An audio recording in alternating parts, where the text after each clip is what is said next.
Hey there, everybody. Regina Andler here, and it is time for Coffee with Regina.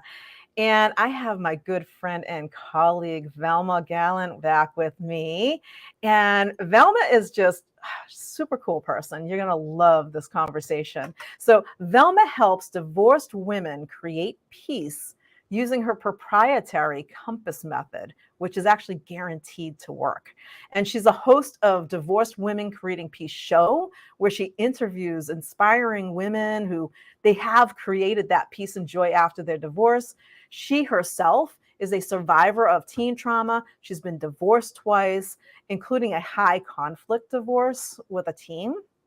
And Velma has interviewed and studied personal growth and transformational experts for 20 years, including 3 of the teachers of The Secret before The Secret was actually The Secret. So welcome, Velma. I love that little claim to fame. It's fun just to say it. So yeah, and I have loved every step of that journey. Not that it's been perfect and fun and all of that kind of stuff every step of the way, because it never is. Reality is life goes like this, and we just have to find a way to be okay with riding those waves. That's life, whether it's divorce, whether it's business, whether it's raising your kids, whatever it is, that's life. I mean, it doesn't matter Mm-hmm. who you are, what situation you're in. There's always ups, there's always down. Doing the whole divorce thing, though, I'm gonna say I'm married, have never been divorced, and I was engaged 4 times before I got married. So I don't know if that counts. I was engaged 4 times, and then basically the reason I got out of it was because I knew it was going to end up in divorce. It was like I got to that point where it was like, yeah, no, we're just going to nip this in the bud before we go too far. Well, and I'm really glad you brought that up, because the reality is we divorce many things. That is, divorce is an ending by choice. And even for those who are feeling they are not at choice, there is still choice in the matter. So yes, those are divorced. I've divorced jobs. I've divorced friends. I divorced a business. Yeah. And I felt at that time it was not by choice, but the reality was I was making a choice to divorce my business so that I could save my marriage, which ultimately didn't happen. I did save my family. I'm very grateful for the choice that I made. It's interesting because when I look back, it was the perfect and correct decision. I felt like I was pushed into it at that time. However, the reality is I could have chose my business and let go of my family. So I did make the choice. Isn't that what life is all about? All those ups and Mhm. downs. It's all about choices. I always talk to people with the Jack Canfield E plus R equals O. It's the event plus the response equals your outcome. So your response basically is your choice. That's what your response is. Absolutely. It's all about what choice you make, and that directly affects your outcome. You chose to work on saving the marriage versus the business. Some other Mhm. time you might take the business over something else because that's the choice at the time. We live our lives by choices. We live our life by choice. Absolutely, absolutely. I have ended relationships after my divorce. I have ended relationships because in the journey of me doing what I feel is my purpose, I have found that certain partners did not support that choice. And I knew it was the right choice for me. And we didn't have children. We didn't, there was a lot of other of my values that were not impacted. So making that choice to choose me and my business and my passions was a very easy choice for me. That first time, one of my highest values is family, and we had a son. And so to make that choice, because one of my highest values is my son, was a very easy choice, and it was the right choice for me, my heart, my peace, all of that. So yeah, are you making choices according to your values? Those are some of those things that we bump into, and especially after the divorce, it's like, okay, what are my values? What do I want to be when I grow up, if you plan on growing up? And when you hit a lot of really good points there. I want to go back to what you said about divorce, though itself. Divorce isn't just divorcing a person. Divorce could be divorcing anything. It can be divorcing a job, divorcing, getting rid of those toxic people in your life, whether it happens to be a spouse that you're, legally divorcing, or if it's, friends or somebody who's holding you back from your true potential. Those toxic Absolutely. people, we need divorces from them as well to allow us to grow. And when we talk about the choices, the thought, in my head, I have to say, in my head, my mindset, just because of beliefs growing up and that kind of thing, when you say the word divorce, it's it's a Absolutely. scary word. My grandparents were married for over 60 years. Right. And that is, there's a whole lot of judgment around that. I know when I was, before my second divorce, I had the belief that I had to fix my marriage, because if I didn't, I was a failure. And that comes from some of the societal conditioning.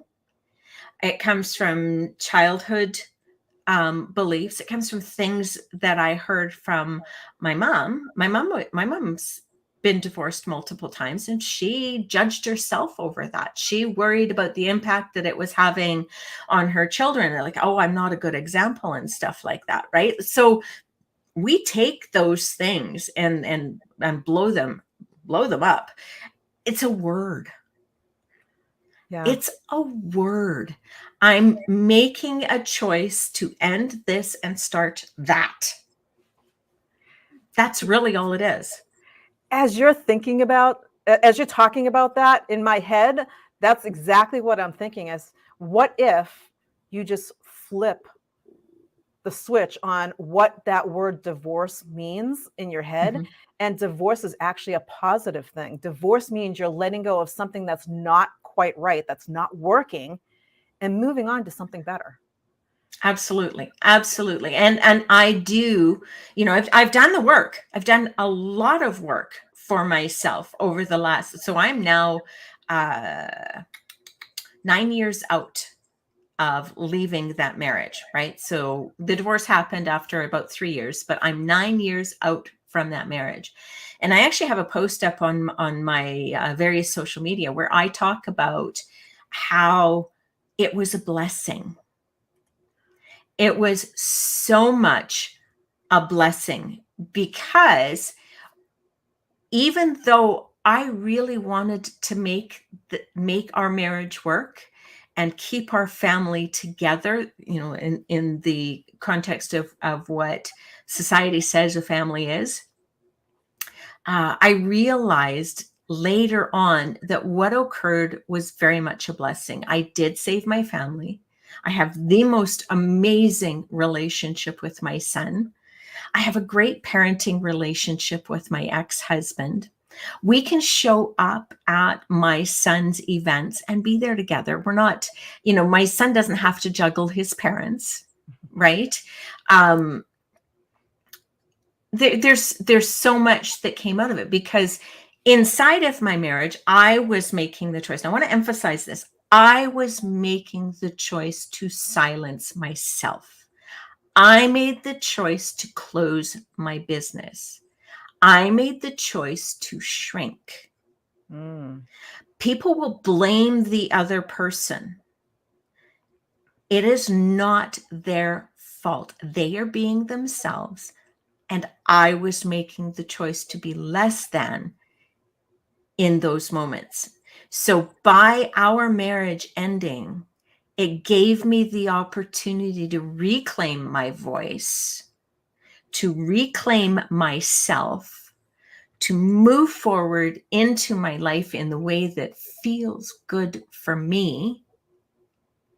So I got to make different choices when I left that marriage. I made all those choices. It's not his fault that I made those choices. I just want to applaud you for that, because that's the whole premise of the whole E plus R equals O. The whole Mhm. idea of taking 100% responsibility lies in the choice. So the 100% responsibility is, there's no blaming, there's no complaining. My response to whatever event, the marriage wasn't working out so well, the business Mhm. wasn't working out so well, the relationship, whatever it is, whatever that event is, and then your response to that is actually your power. All of your power lies in your response, in your choice. Yeah. And you chose originally to close your business and do all the stuff. Like you said, you shrunk. That was your choice, because at that time that's what it felt like it was right to do. And Mhm. then you ended up with an outcome that you didn't necessarily like. And so you made another choice. And it's really interesting because as I look back and I do take that time to reflect on those things.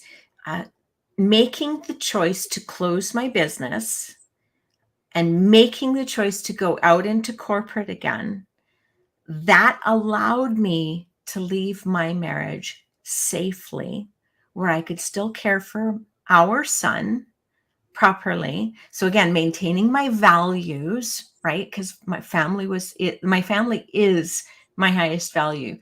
I chose to have a family. Do I love freedom and all freedom, fun, and I have other values. Family, oh, they're all F's. Sorry, that was the fun part coming out, because noticing letters and stuff and those little patterns. But it did allow me to leave my marriage safely. And the irony of it is that, so there were changes. My son ended up moving in with his dad for a period of time. So I made the choice to provide support without a court order. Again, choice, right? And when my son was done schooling, by law, I'm not required to pay any more support, even though I didn't have him get an order and I made that choice. When he was done schooling, I stopped paying support and that job shifted. Hmm. It was fascinating. Like literally, I made my last payment in August. By October, that job was done. Wow. So, it is, what if a divorce is a divine event? Yeah. What if divorce is a blessing? What if? Like, you can tell stories about your divorce all day long. What if you told stories that made you feel good? What if you told stories that gave you power back? I'm feeling so much energy, powerful energy, positive energy coming from that, where thinking about divorce always in my head kind of brought me down, because it's always been, divorce is that, it's a taboo thing. I grew up with, parents in the fit that, got married in the 50s and, stuff like that. And so, I grew up with that mentality, the leave it to beaver, mentality. It was like, families are families and you do this stuff. And, Mhm. parents don't get divorced. Divorce is taboo, even though it's been happening for many, many, many years. And it always seems that that stigma of the divorce, that the stereotypical stigma Mhm. falls on the woman. And I've seen so many women who got divorced and then felt powerless, even though literally it was like that divorce, like you said, it was just letting that go. And it was that divine intervention of something to move forward, something new, something better possibly for people. And I know a lot of people who ended up divorced, and that was when they started their businesses because they felt they Mhm. couldn't when they were married. They felt that, you know, the choices at the time is that, well, I have to be the wife. I have to do this. I have to do that. I can't start a business. I have too much stuff to do. They got divorced, and all of a sudden they're rocking these amazing businesses with the skills that they have. And had it not been for the divorce, it would have never happened. So it's like the divorce allowed them to step into their true purpose. Absolutely. Absolutely. It's, you know, death, rebirth, moving, like all of these things. I've divorced towns because I've made a move, right? And I've made changes. And so yeah, absolutely. Absolutely. I learned so much with each divorce. I learned different things about myself with each divorce that I brought into creating this business, creating the next step of my life, right? Like I feel I feel like I'm barely halfway through this. And so there's a whole lot that I can accomplish in this time. And how can I connect them to my values? Um how can I connect it to my passions? How can I connect it to um the lessons that I learned through this? You know, like life's a school. I learned a lot through this experience. I learned leadership skills. I had to lead my son. There was a point where the minute he can look me in the eyes, his ears stopped working. And probably stopped working before then, but I blame it on his teen years and his height. So at that point, it was okay. I can't tuck you under my arm and take you where you need to go. I can't take away toys to get you to do what I need you to do. I need to lead you. Mm. I need to lead me. I can't lead anybody else until I can lead me. So when you got divorced, instead of choosing to shrink back and live in the drama of a divorce, you Oh, I lived in the chose. drama for a while. I You, lived in the drama. I did okay. shrink back. I did. I I language it as I cocooned for a while. And that makes perfect sense. You know, it's a huge shift. Mhm. At some point, something shifted though. What happened? Absolutely. Yeah, what happened? Um, I did my work. I did. I worked on a lot of my beliefs. So one of the tools in my toolkit is about eliminating beliefs, eliminating conditioning, taking care of some of those survival strategy beliefs that we have.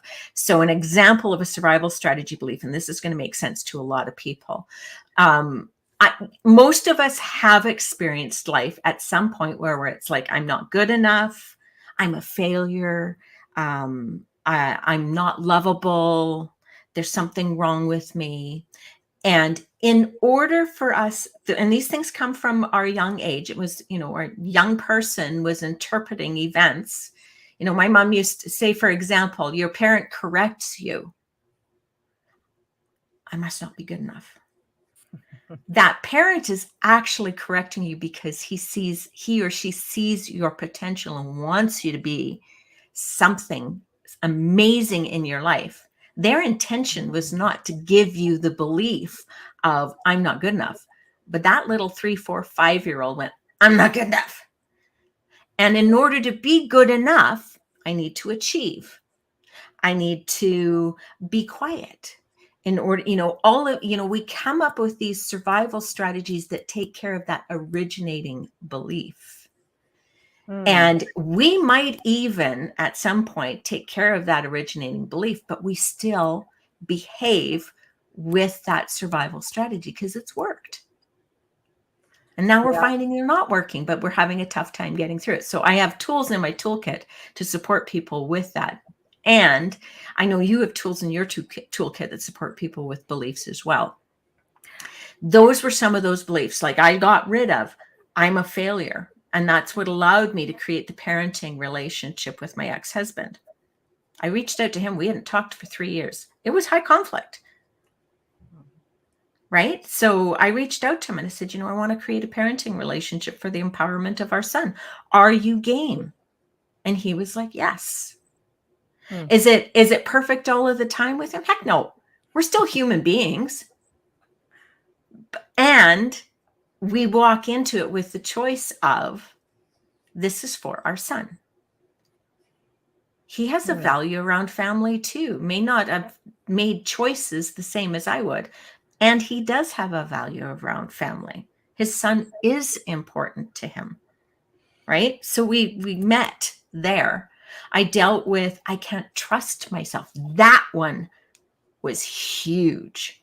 That one was huge because, of course, I'm interpreting my life as, I've my man picker's broken. Right? I can't trust myself to pick someone who is good for me. Because I've ended up in relationships that are like that. And again, I've made those choices and stuff. And I made those choices through the belief of I can't trust myself.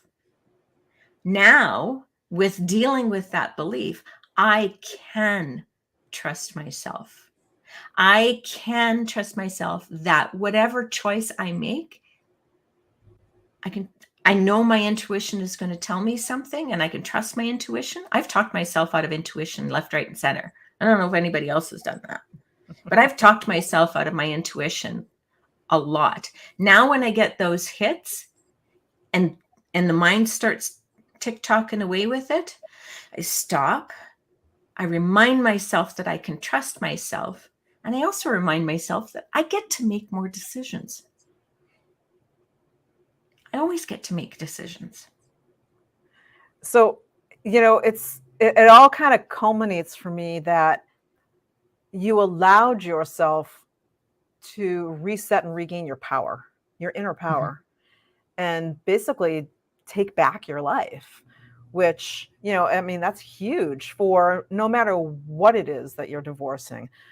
Absolutely in a relationship that, it's because it's very taxing on the energy, the brain, your head just goes there. Like you said, with the automatic survival instincts, we have these automatic survival instincts. And if we think they're being challenged by, leaving a bad marriage or leaving a bad job or, leaving toxic friends or something like that, we kind of hold on and don't leave. And we stay there, even though we know our intuition's telling us it's not good. It's not good. You need to go. And once you finally get to that point where you're just, I'm done. I'm done. I mentioned that I was engaged 4 times. I'm going to say this because I know the people involved will never listen to this. Yeah, one of them, I literally, and I have a girlfriend who can attest to this entire story because she was there.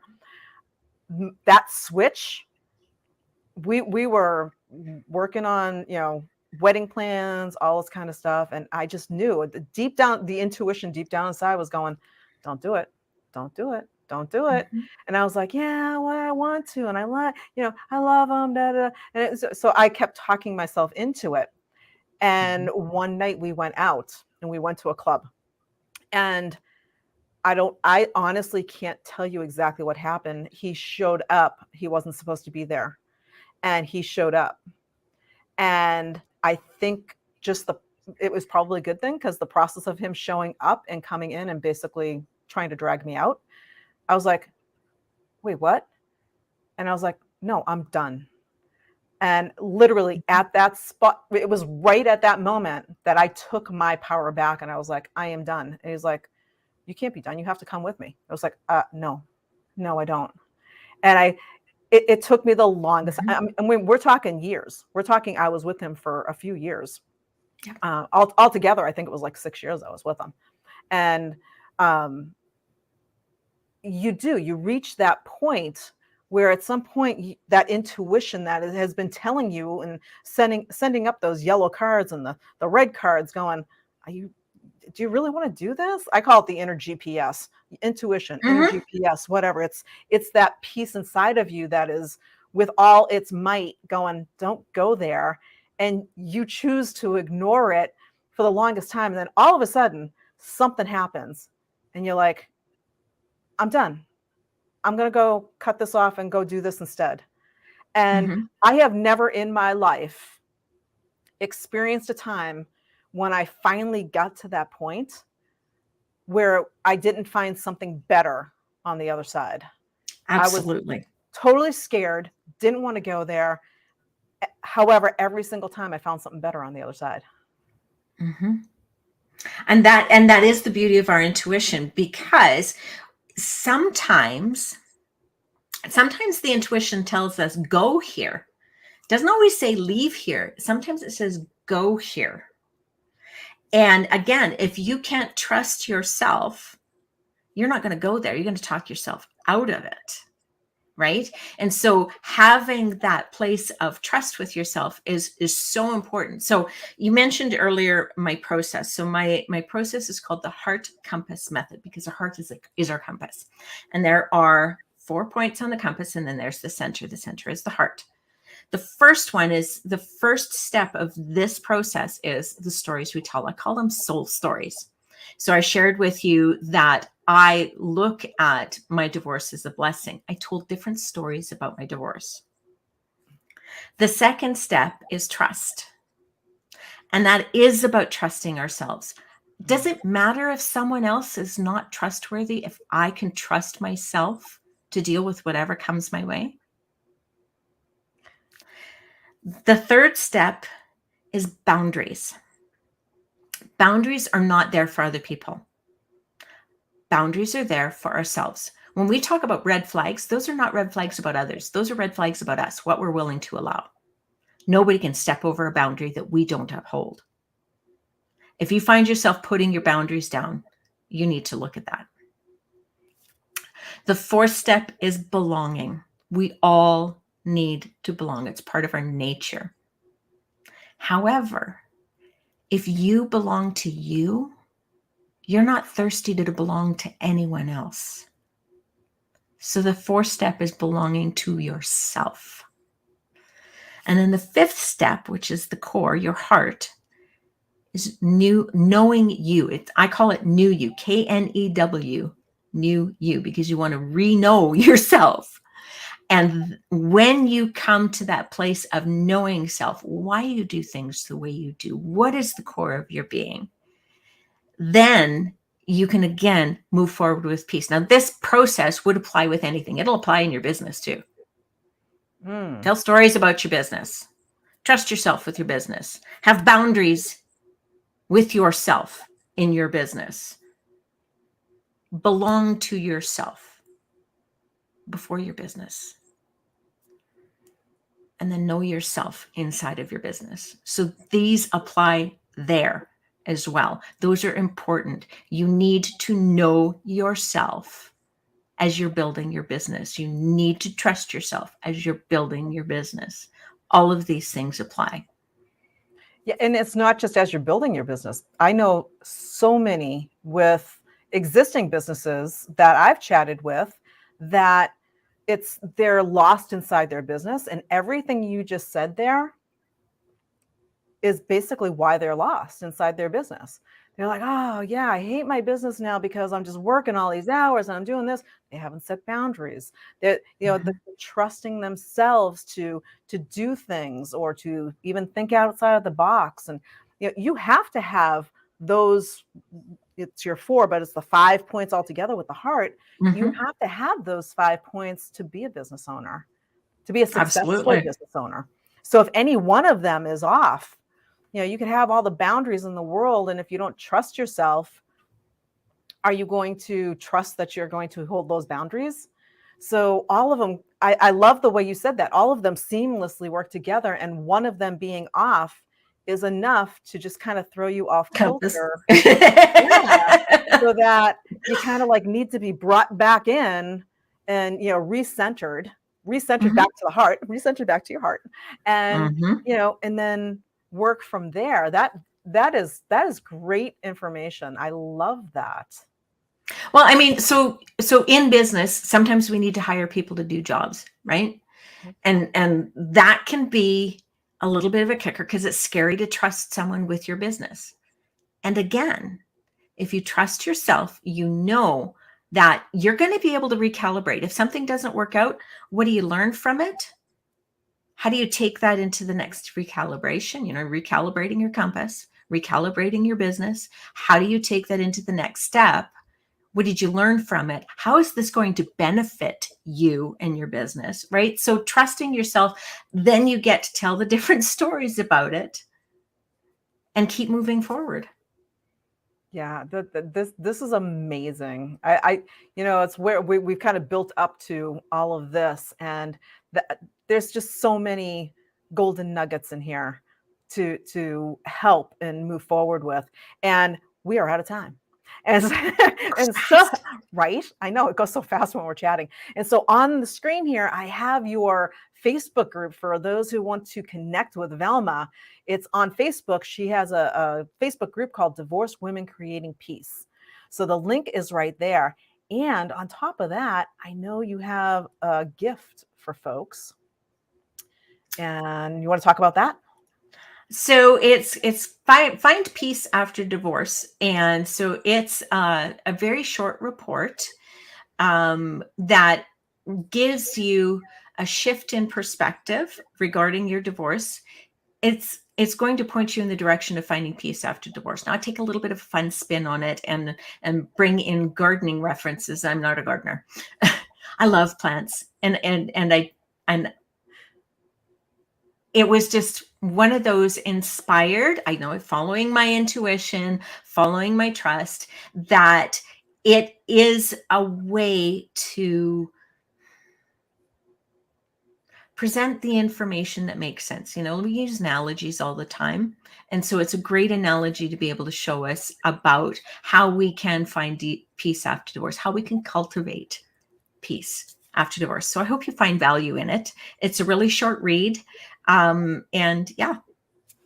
Yeah, the link is up on the screen, and we will make sure that all of these links are underneath the broadcast for anybody who's catching us on the replay, so that you can all connect with Velma. Because I just love Velma. She's one of my amazing friend peeps that I just every time I get to chat with Velma, it just lifts me up because we just have the best conversations.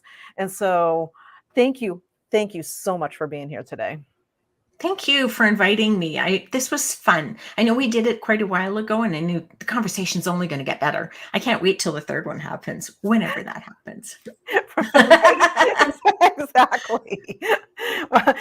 We are over time now. So thanks for joining us. For those folks who joined us live, thanks for joining us on Coffee with Regina. For those who are catching the replay, throw in the hashtag replay underneath the comments so that we know you caught us on the replay. And don't forget, check out Velma's group and download her guide. Whether you're a divorced woman or not, there's all kinds of juicy tidbits in there for life and all kinds of things. So it's not just if you're a divorced woman, just download it. Trust me on this one. It doesn't matter what you're divorcing. It doesn't matter what you're divorcing. Download that guide. It applies to a whole bunch of different things. Trust us on this You one. know what? And throw in your comments when you do the replay. Share with me what you got out of this. What made sense to you? I'd really love to know.